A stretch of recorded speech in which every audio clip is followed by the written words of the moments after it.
Ruby said goodbye, goodbye to her blood supply, destination unknown.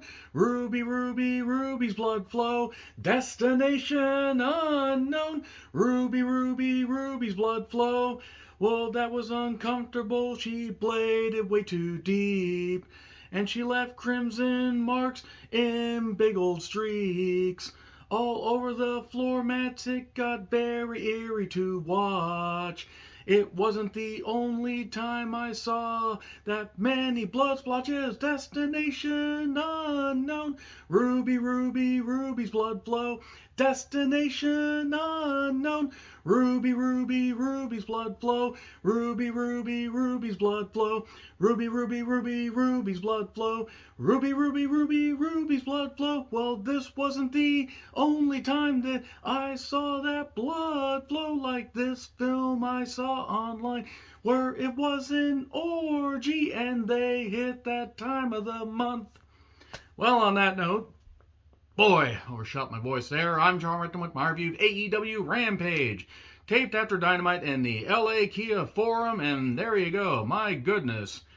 Ruby Soho bled and paid the price to put on a hell of a goddamn match that was really uncomfortable to watch. As for the rest of the show, other things happened too.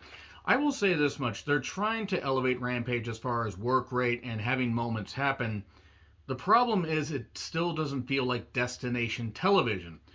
The ratings have gotten a little bit better, but they couldn't have gotten any goddamn worse unless Turner wanted to cancel the goddamn thing. But that being said, JR, Excalibur, Shivani, and Chris Irvine on commentary. Look, it's getting to the point where I don't even want to review Rampage because Chris Irvine, Jericho's commentary is abysmal. He was fine at the beginning of the pandemic, but that's it. So anyway, Darby Allin took on Juice Robinson. Already in the ring, TNT Championship match. I don't know how Juice is going to fit in AEW, but honestly, I think he pretty much hit his ceiling in New Japan. He felt that. I mean, remember when he turned heel and then he was gone from the company soon after? Like, that was sometime last year, I think, at Capital Collision. So, there you go.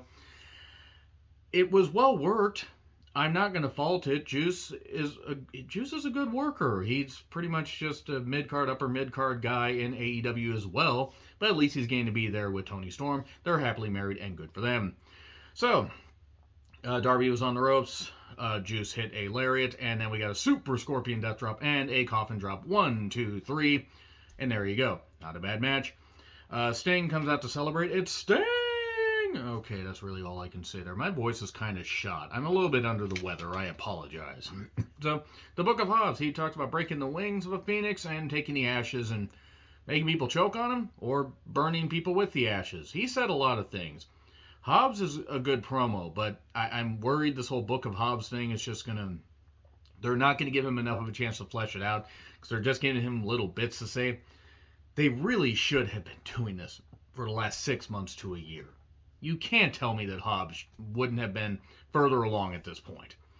And then Renee brings out the Acclaimed. They are going to put their scissors in concrete. Listen to Caster's rap. He gets off some good shots at Gavin Newsom, Joe Biden for the documents, and also the Saudi blood money. So that was good stuff there. You know what? You can be fair. You can knock everybody on every political side, left, right, center, good, bad, indifferent, it doesn't matter because it's all fun and it's all good. And Caster is good at taking shots at everybody, much like the LAPD to Rodney King. This is going well. So the Guns interrupt, and then they mention, oh, all you got was our dad, and that's how you got over and everything. And then Billy says the dad's got to do what the dad's got to do and does this comical winking where apparently the Guns are not looking at the giant screen above them. So you didn't see that. So what happens, they're going to put their hands in the, in the cement, in the concrete, but then they get stripped and then they get their asses put in the concrete. Get it?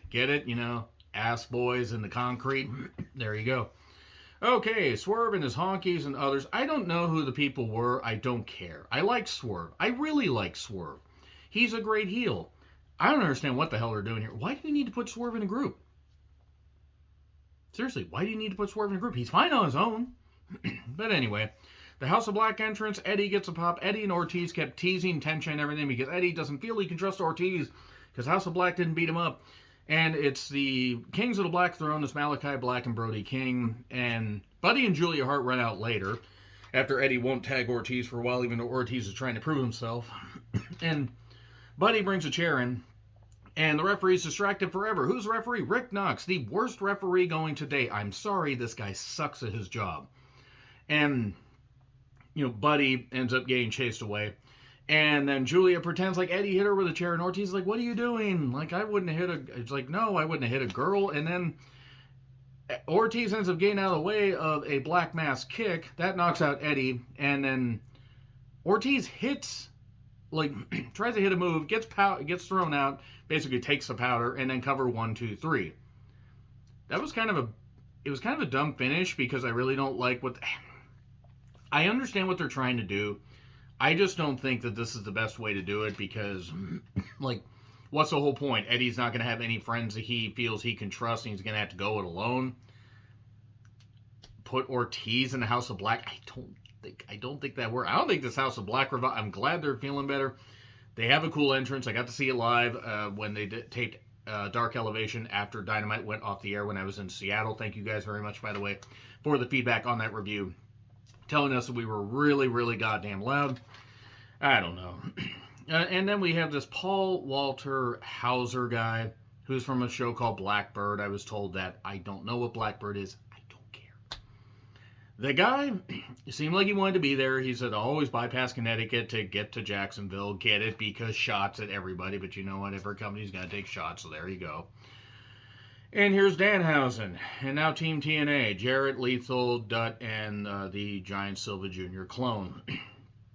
This was taking up valuable TV time and was not good.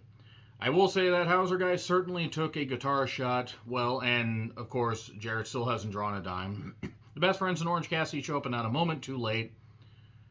It's going to be Orange Cassidy versus Lethal on Dynamite, apparently. Also, we're getting Kushida versus Darby Allin for the TNT Championship. Okay.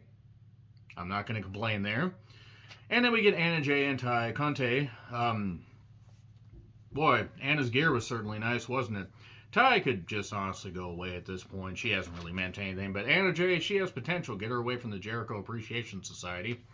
Ruby Soho, and Willow Nightingale jumpstart. This gear on Willow was doing something for me. I don't know what it was. They were in camo fatigues and all that.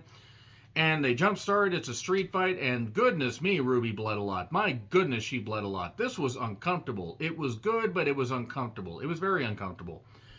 Any amount of blood like that these days. Now, I'll give them credit. They laid that shit in. They did a bunch of stuff. Anna took a freaking power bomb that was supposed to be onto a table, but she hit the floor. She hit the floor off the stage. I hope she's all right. That looked really bad. And then a stuffed pile driver through a table outside by Ty. And then Ty breaks out the thumbtacks. This is the only thing that I don't like about any of these hardcore matches. Breaking out the thumbtacks. Occasionally I don't mind it, but even though we don't see it, I guess as often we saw it for so long, at least I've been watching wrestling for so long, since like Hell in a Cell, King of the Ring 1998, and the tacks happened before that, especially in Japanese deathmatch wrestling, but the whole point is it got to the point where the thumbtacks just don't mean anything. And Ty gets a face full of it. You would think she'd be used to that. And then she got hit with the Destination Unknown Flatliner. 1, 2, 3. Ruby was bleeding like crazy. I hope Ruby Soho's okay. Solid effort from the women. Solid. Very, very solid. God, I hope Ruby's alright. I hope Anna's alright. Ty, she could piss the hell off for all I care. And Willow, give Willow a solid push in 2023 and beyond, for that matter. Anyway, agree, disagree, what I said, like, share, subscribe, Twitter handle in the description. I'm John Ricklin. I'll see you soon.